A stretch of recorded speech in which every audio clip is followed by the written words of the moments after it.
Download করে যে কোনো কার্টুন ব্যাকগ্রাউন্ডকে কি করে আপনারা আপনার ভিডিওতে ইউজ করতে পারবেন। টিপসটি সব রকম ব্যাকগ্রাউন্ডের ক্ষেত্রে কার্যকারী হবে। তবে এই ব্যাকগ্রাউন্ডগুলি ইউজ করলে কোনো রকম রিউজ কন্টেন্ট বা কপিরাইট স্ট্রাইকের কোনো রকম প্রবলেম আসবে। আপনারা এডিটিংয়ের মাধ্যমে যে কোনো গুগল থেকে ডাউনলোড করা ব্যাকগ্রাউন্ডকে কপিরাইট ফ্রি ব্যাকগ্রাউন্ড বানাতে পারবেন। চলুন মোবাইল স্ক্রিনে শুরু করা যাক। শুরুতেই আপনারা গুগল প্লে স্টোরে যাবেন। প্লে স্টোরে গিয়ে সার্চ করবেন ইমেজ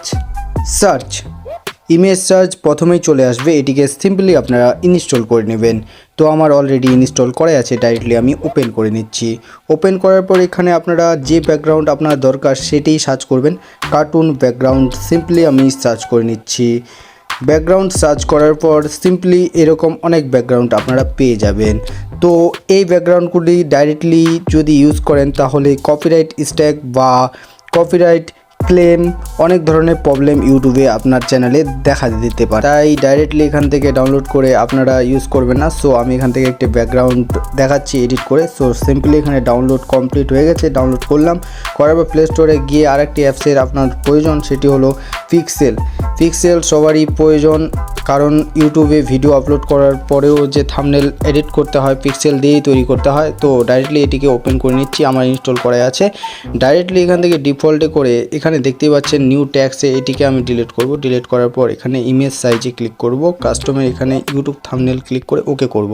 ওকে করার পর থাম্বনেল আকারে চলে এসেছে। এবার আমি এটিকে যেটি আমি ডাউনলোড করলাম সেই ব্যাকগ্রাউন্ডটি এখানে অ্যাড করব। সো আমি এখানে ব্যাকগ্রাউন্ডটিকে এড করে নিচ্ছি। অ্যাড করে নিয়ে আমি অ্যাডজাস্ট করে নেব। অ্যাডজাস্ট করার পর এই যে ব্যাকগ্রাউন্ডে দেখতে পাচ্ছেন এই যে ট্রি গাছটি যে আছে, গাছটিকে আমি এদিকে মুভ করব। মুভ করার জন্য সিম্পলি এখানে আসব, 3D রোটেটে ক্লিক করে এদিকে প্লাস বাটনটিকে একেবারে পুরা করে দেব। পুরা করার পর দেখতে পাচ্ছেন এই গাছটি এদিকে চলে আসছে। এবার আমি এটিকে কালার ফিল্টার অ্যাডজাস্ট করে নেব। সো কালার ফিল্টার অ্যাডজাস্ট করার পর দেখতেই পাবেন কালার এডিটিংয়ের মাধ্যমে কতটা চেঞ্জ হয়ে যাচ্ছে।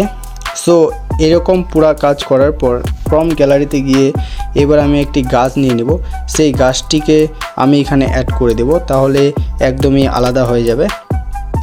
সো গাছটিকে অ্যাড করার জন্য সিম্পলি এখানে ক্লিক করব। ক্লিক করার পর এটিকে একটু জুম করে নেব। জুম করে নেওয়ার পর সিম্পলি এই গাছটিকে এখানে বসিয়ে দেব।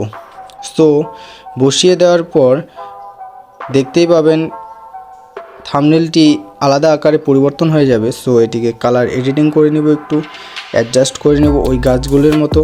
তো অ্যাডজাস্ট করার পর সিম্পলি অ্যাডজাস্ট কমপ্লিটলি হওয়ার পর এটিকে আমি সেভ করে নেব।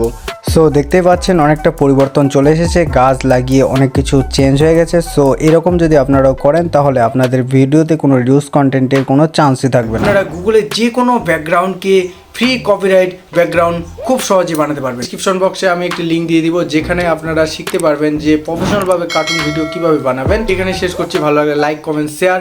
আজকের মতন গুড বাই।